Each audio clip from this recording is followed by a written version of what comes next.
इस अभिनव प्रयास को मैं प्रणाम करता हूं कि लोकतंत्र की रक्षा करने वाले सभी साथियों को आपने आज भोपाल में आके जोड़ दिया है। हमारे सभी वरिष्ठगण, बहनों और भाइयों, सचमुच में जो योगदान हमारा है, मैं हम इसलिए कह रहा हूं कि मैं भी शामिल हूं। कल्पना लोग आज नहीं कर सकती, बात सच है। तब की जब हम लोग जेलों में ठूसे गए थे, हमने यातनाएं सही थी, कि वो कल्पना कर सकता था कि आजादी के बाद हिंदुस्तान में कभी वो दिन भी आएगा। मुद्दे उठाने वाले लोग, विपक्षी दलों के लोग, उनकी आवाज हमेशा के लिए दबा दी जाएगी। अपील, वकील, दलील का कोई प्रावधान नहीं होगा और कोई ठिकाने नहीं कि बंद कब तक रहेंगे। पहले सोचा 5-10 दिन, 15 दिन, 20 दिन, धीरे धीरे महीना बीत गए, फिर बरस बीत गया, फिर कई लोग कहने लगे अब तो साहब जेल में ही कमरे बनने का इंतजाम कर दिया गया है। और यातनाएं कितनी सही। किसी को लटका के करंट लगाया गया, किसी के हाथ पांव तोड़ दिए गए, निर्ममता पूर्वक पिटाइयां हुई। लोग हम कौन थे आखिर? अपराध क्या था? अब मैं आपको बताऊं, मेरे दोनों घुटने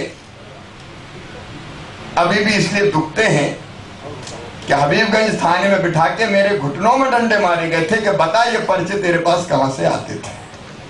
कोहनियों में डंडे मारे गए और जैसा व्यवहार किया जाता था, कल्पना नहीं कर सकता। वो सब इस्तेमाल नहीं कर, पूछताछ में अमानसिक व्यवहार किया गया। सचमुच में सत्ता की हवस कई बार इंसान को इंसान नहीं रहने देती, सचमुच में हैवान बना देती। वो दिन वही दिन थे, लेकिन इसके बाद हिम्मत नहीं हारी, हौसला नहीं खोया, लगातार लड़ाई लड़ी।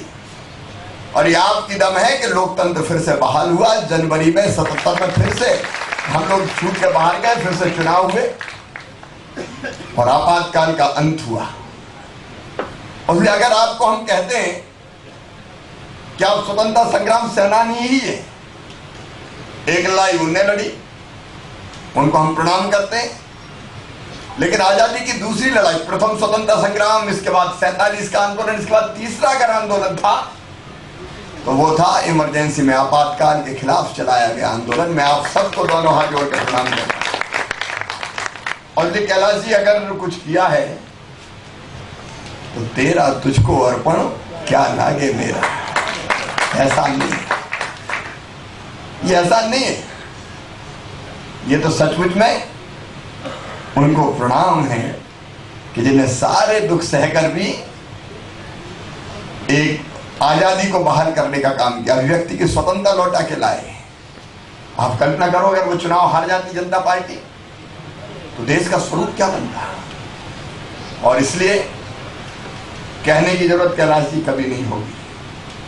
अभी मुझे बता रहे थे बीच में हमारे साथी बनवारी, वो भी जेल में थे, कह रहे थे भाई साहब कई बार जो अभी स्वतंत्रता संग्राम सेनानियों को जितनी चिकित्सा सहायता दी है वो दी गई है, लेकिन कई बार वो कम पड़ जाती है। तो कम पड़ जाती तो मैं काहे के लिए? मुख्यमंत्री स्वेच्छानुदान है। चिंता मत करना बहनों और भाइयों, भगवान ना करे कभी कोई दिन आए, लेकिन जिंदगी में कभी कष्ट आने नहीं दिया जाएगा। हर कष्ट का समाधान खोजने की कोशिश करें, लेकिन हम केवल अपने लिए नहीं, हम केवल अपने लिए नहीं है। और इसलिए जो विचार आज आपने किया है, आपकी चिंता तो यहाँ मध्य प्रदेश में तो सरकार करेगी। और वो कैलाश जी ने मेरी तारीफ थोड़ी ज्यादा कर दी, उन्होंने कहा ये कर रहे हैं, ये कर रहे हैं। अरे भैया, मैं और तपन जी कह रहे थे कि सारे मुख्यमंत्री तो सभी तो मुख्यमंत्री, क्योंकि आपके विचार को मैं क्रियान्वित करने का काम कर रहा हूं, तो अपने विचार है। हाँ, एक शब्द पे आपत्ति है कैलाश जी, सख्त आपत्ति है मुझे, और मैं अपनी आपत्ति प्रकट करना चाहता हूं। मुझे कहा कि मैं अतिथि हूं, अतिथि हूं, और मैं मेहमान लग रहा हूं क्या? मैं भी घर वाला हूं, आपके बीच से हूं। आपके बीच में मेहमान कोई कैसे हो सकता है? और इसलिए वो चिंता छोड़िए। लेकिन मैं आज दूसरी बात कहना चाहता हूं। मैंने हमेशा कहा है किसी प्रदेश को खड़ा करना है, देश को भी खड़ा करना है। देश का नेतृत्व आज माननीय नरेंद्र मोदी जी कर रहे हैं। संघर्ष सब तब के निकले नरेंद्र मोदी जी, और मुझे पूरा विश्वास है उनके नेतृत्व में हिंदुस्तान विकास की नई ऊंचाइयां छुएगा और अपना खोया स्थान फिर से दुनिया में प्राप्त करेगा। लेकिन मध्य प्रदेश की धरती पर मध्य प्रदेश को खड़ा करने का अभियान हमने चलाया हुआ है। मुझे कहते हुए गर्व है आपसे, आपकी जानकारी होगी कि कृषि विकास के मामले में आज मध्य प्रदेश की विकास दर 24.99% पहुंच गई है, देश की 3 से लेकर 4 के बीच में। और जब मैंने आंकड़े पता करे तो दुनिया में सबसे तेज गति से कृषि की विकास दर अगर किसी प्रदेश की बढ़ी है वो मध्य प्रदेश है। अपना वो मध्य प्रदेश जो कभी पिछड़ा और बीमार को कहलाता था। बिजली के आते पते नहीं होते थे, आजकल बिजली अपन दिल्ली वालों को बेच रहे हैं, बिहार वालों को बेच रहे हैं। ले जाओ भैया, बिजली नहीं है। नदियों को जोड़ने का काम अटल जी का जो सपना था मध्य प्रदेश की धरती पर साकार हुआ। पहले नर्मदा मैया और क्षिप्रा मैया जुड़ी, अब नर्मदा मैया और गंभीर जी जुड़ेंगी। एक नहीं, मैं काम में नहीं गिनाना चाहता, लेकिन आज मैं जो बात आपसे करना चाहता हूं कि अकेली सरकार कभी किसी प्रदेश को खड़ा नहीं कर सकती। विकास को जन आंदोलन बनाना पड़ेगा, जन कल्याण को भी आंदोलन का रूप देना पड़ेगा। और इसलिए मैं आपसे जो निवेदन कर रहा हूं, इन अभियानों से जुड़ना है। जैसे एक अभियान है अपना स्कूल चले हम अभियान, आपने पढ़ा होगा कई जगह। हमारे सारे साथी कोशिश कर रहे हैं, वरिष्ठ नेता कोशिश कर रहे हैं। हम चाहते हैं, पंडित दीनदयाल जी ने जो कहा वही तो अपन कर रहे हैं। हम चाहते हैं हर एक बच्चा पढ़े, बिना पढ़े लिखे कोई बच्चा ना रहे। मैं जब मुख्यमंत्री बना उस समय तक 29 लाख बच्चे स्कूल नहीं जाते थे, और कई जाते थे तो फिर स्कूल छोड़ जाते थे। पिछले साल वो संख्या रह गई थी लगभग 1.5 लाख, लेकिन कुछ बच्चों ने और स्कूल छोड़ दिया तो 3-4 लाख तक पहुंच गई। अब हसरत है, सपना है कि हर बच्चे को स्कूल ले जाएं, और वो काम अकेला मुख्यमंत्री नहीं कर सकता, वो काम हम सबको मिलकर करना है। और ऐसे बच्चे जो सड़कों पे भीख मांगते हैं, ऐसे बच्चे जो कचरे के ढेर में पन्नियां बीनने का काम करते हैं, ऐसे बच्चे जो रेलवे स्टेशन के प्लेटफॉर्म और बस स्टैंड पर रात गुजारते हैं, आखिर किसके बच्चे? हमारे बच्चे। कौन है उनके लिए? उसने तय किया कि भले किराए पे हर शहर में मकान ले लेंगे, लेकिन ऐसे बच्चों को पकड़ेंगे, मनाएंगे, समझाएंगे, स्कूल लेके आएंगे, उनके पढ़ाई के लिए किताब की व्यवस्था, यूनिफॉर्म की व्यवस्था, भोजन की व्यवस्था। बच्चों का बचपन बर्बाद नहीं होने देंगे, बचपन बर्बाद ना हो, उनकी जिंदगी की दिशा ना बदले, वो समाज के लिए बोझ ना बन जाए। अब आप लोकतंत्र रक्षक हैं, हम में से कई ऐसे अभियान में शामिल हो सकते हैं। बेटी बचाओ अभियान चल रहा है हमारा। सच में जो मन में दर्द और पीड़ा तब होती है जब बेटा और बेटी में भेद किया जाता है। अब वो योजनाएं गिनाने की जरूरत नहीं है, लाडली लक्ष्मी से लेकर पैदा होने से लेकर अंतिम सांस लेने तक। लेकिन मध्य प्रदेश की भारतीय जनता पार्टी की सरकार ने माँ बहन और बेटी के साथ सरकार को खड़ा कर दिया। पैदा हो तो लाडली लक्ष्मी, स्कूल जाए तो किताबें निःशुल्क, दूसरे गांव जाए तो साइकिल, मध्याह्न भोजन, 12वीं में प्रथम श्रेणी में पास हो तो गांव की बेटी कहलाए, अंतिम सांस तक सारी योजनाएं कर रखी। शादी हो, विवाह हो, बाकी सब चीजें हो।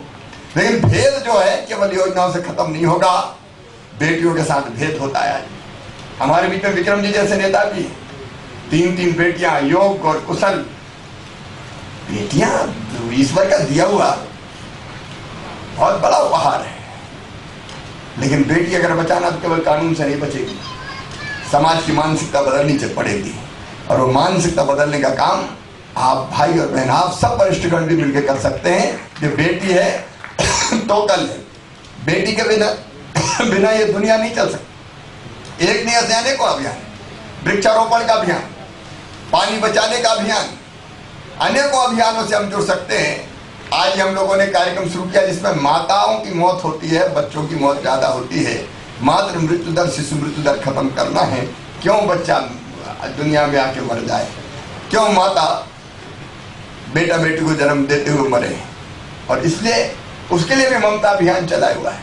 मैं एक एक अभियान की बारीकी में नहीं जाऊंगा, लेकिन सरकार अपनी तरफ से जो विकास का काम है वो काम तो कर ही रही है। देखिए दीनदयाल जी ने कहा था, जो सबसे पीछे और सबसे नीचे है, जो दरिद्र है वही तुम्हारा नारायण है, इसकी सेवा कर ली तो समझो उसकी पूजा हो गई। और इसलिए मैं सभी बहनों और भाइयों और वरिष्ठों से कहना चाहता हूं, देखिए जीवन की बुनियादी जरूरत है रोटी, कपड़ा, मकान और पढ़ाई लिखाई और दवाई का इंतजाम। 1 रुपया किलो गेहूं, रोटी खाओ खूब, कोई दिक्कत की बात नहीं है। जो छूट गए थे सब जुड़ जाओ। और आज तो हालत ये है कि लगभग 70% आबादी को 1 रुपया किलो गेहूं और 1 रुपया किलो चावल की व्यवस्था करने का काम मध्य प्रदेश की भारतीय जनता पार्टी की सरकार ने किया। कुछ लोगों ने कहा कि भैया जरा आजकल मजदूर ढंग से मिल नहीं रहे। हम का क्या हो गया? कहते हैं 8 बजे आएंगे, 5 बजे जाएंगे, 250 लेंगे नहीं तो 300 लेंगे, करवाना तो करवाओ, नहीं करवाना तो मत करवाओ। मैंने कहा उनके भी तो दिन फिरे हैं भाई, इन संसाधनों पे अधिकार सबका है।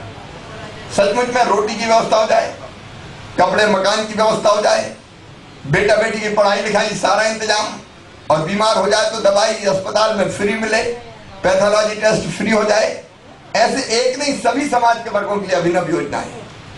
सच में वो काम करने की हम कोशिश कर रहे हैं। और ये कहते हुए मुझे गर्व है कि जो मैं रहा मीसाबंदी नहीं, मैं DIR में था, डिफेंस ऑफ इंडिया रूल्स। मुझे तो समझ में नहीं आया पहले। जब मैं हबीबगंज थाने गया तो कहने लगे रिमांड पे भेज दो। मैंने कहा पता नहीं रिमांड क्या होती है, तब तक अपन जानते नहीं थे, छोटे से थे। छुट्टी का दिन था तो भेज दिया जेलर के उसके मजिस्ट्रेट साहब के घर ले जाओ बोले। तो बिठा के तो ले गए जीप में, हथकड़ियाँ लगी हाथों में, और मजिस्ट्रेट साहब ने देखी सूरत दस्तखत कर दिए। और सब देखो पुलिस वाले बड़े कलाकार होते हैं, गवाह चाहिए, सबूत चाहिए कि वास्तव में इससे भारत की सुरक्षा को खतरा है।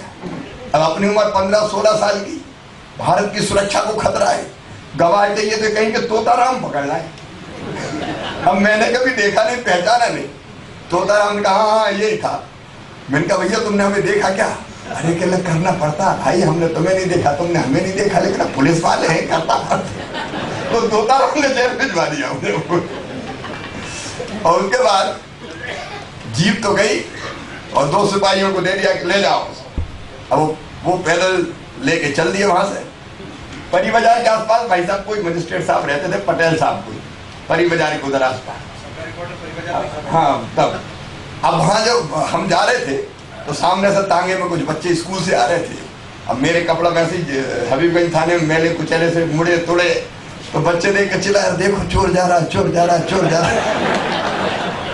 मैंने कहा यार ये तो बड़ी गड़बड़ हो गई। तो मैंने कहा कुछ करना पड़ेगा। तो उस समय नारा था, हमारा प्रसिद्ध नारा था, जुर्म के आगे नहीं झुकेंगे, जुर्म किया तो और लड़ेंगे। अब कोई लगाने वाला तो था ही नहीं, तो मैं ही लड़ा हूँ, जुर्म के आगे नहीं झुकेंगे, जुर्म किया तो और लड़ेंगे। अब जब निकले तो लोगों का ध्यान गया, और कुछ लोग कहने लगे देखो इतने से बच्चे को हथकड़ी लगा के ले जा रहा है जरा। सिपाहियों का है चुप रहे। हम कहा कहाँ ले जाओगे, जल्दी तो नहीं जा रहे हो। मारपीट रात में लिया ही तुमने। तो उन्होंने फिर एक ऑटो किया, ऑटो नहीं बस थी, पहले बस में बिठाया तो बस में नारे लगाए, तो बस रुकवा के उनने और फिर नीचे उतार के ऑटो में बिठाया और भोपाल सेंट्रल जेल सीधे पहाड़ी पे ले आए। जेल के दरवाजे देखे, फिर कहा निशानदेही, हमें तो कुछ पता ही नहीं था। वो तिल देखो इसके, तिल कहाँ तिल है और कहाँ कौन सा निशान है, पता नहीं क्या क्या धक्कम सब अंगूठा निशानी सब कर करा के और जेल भिजवाने का काम किया। डर इतना था कई बार, अभी मुझे याद आता है कि जब हम पेशी के, अच्छा DIR वाले पेशी पे जाते थे, मीसाबंदी पेशी पे नहीं जाते थे, तो हमको 15 दिन में मौका मिलता था पेशी पे जाने का। कई बार जब वो जालीदार गाड़ी में जाते थे और बाहर लोग स्वतंत्र घूमते थे तो लगता था यार ये कितने भाग वाले, देखो फ्री घूम रहे हैं। अपन तो अब वहाँ अदालत में जाएं तो लोग मिलने से बात करने से डरे। कुछ लोग ऐसे थे जो देख कर भगले, कहीं पहचान नहीं ले, नाम नहीं लेने लगे, नहीं अपनी आफत आ जाए। सचमुच में बड़े बुरे दिन थे। मेरी दादी माँ का स्वर्गवास इसीलिए हो गया कि उनका नाती जेल चला गया। बेचारी जानती मानती थी नहीं, पढ़ी लिखी थी नहीं, उनको जेल चलो गो, क्या कर दो मोड़ा ने, जेल चलो गो, जेल चलो गो। उसी में उनका स्वर्गवास हो गया था। वो दिन भुगते और देखे हैं, लेकिन सच में आप सबके परिश्रम से अच्छे दिन आए हैं। देश आगे बढ़ेगा, प्रदेश आगे बढ़ेगा। और इस पहल का एक बार मैं फिर स्वागत करता हूँ, क्योंकि मिलकर हम विचार करेंगे तो बड़ी ताकत है सर, बहुत बड़ी ताकत, बहुत बड़ी ताकत है। और ये लोकतंत्र की रक्षा की मसाल को भी जला के रखेगी, और ये प्रदेश और देश को बनाने के काम में अगर पसीना बहाएगी तो एक नया रास्ता बना देगी, ये ताकत नया रास्ता बना देगी। और मैं इसके लिए भी आभारी हूँ, मुझे कहते हुए संकोच नहीं कि अगर 2013 में सरकार बनी, 2014 में फिर मोदी जी के नेतृत्व में दिल्ली में सरकार बनी, तो मेरे बहनों और भाइयों उसमें आपने खून और पसीना एक किया है। दिखाई भले ना देते हो, लेकिन यूं की पत्थर की तरह अपने काम करके फिर से एक बार ऐसी सरकार बनाइए जो देश के लिए और प्रदेश के लिए काम करेगी। जैसा कैलाश जी आपने कहा, मांगने की जरूरत नहीं, हम जब मिलेंगे। इतना मुझे जरूर लगता है कि 15,000 अपन ने घोषित कर दिए, लेकिन महंगाई जब बढ़ती है तो 15,000 कहीं 13,000 रह जाते हैं, कहीं 12,000 रह जाते हैं। तो अपन ऐसा करते हैं कि महंगाई से जोड़ देते हैं, हर साल जितनी महंगाई बढ़ेगी उतने % बढ़ जाएगा।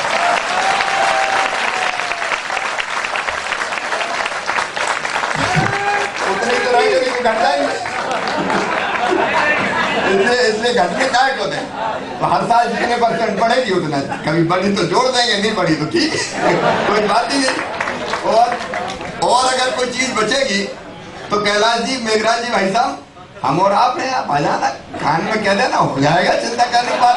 अपनी तो सरकार, आप सबको दोनों हाथ जोड़ के प्रणाम। हम लड़ते रहे, लेकिन अब काम करके आगे देश को बढ़ाते रहेंगे। बहुत बहुत धन्यवाद, प्रणाम।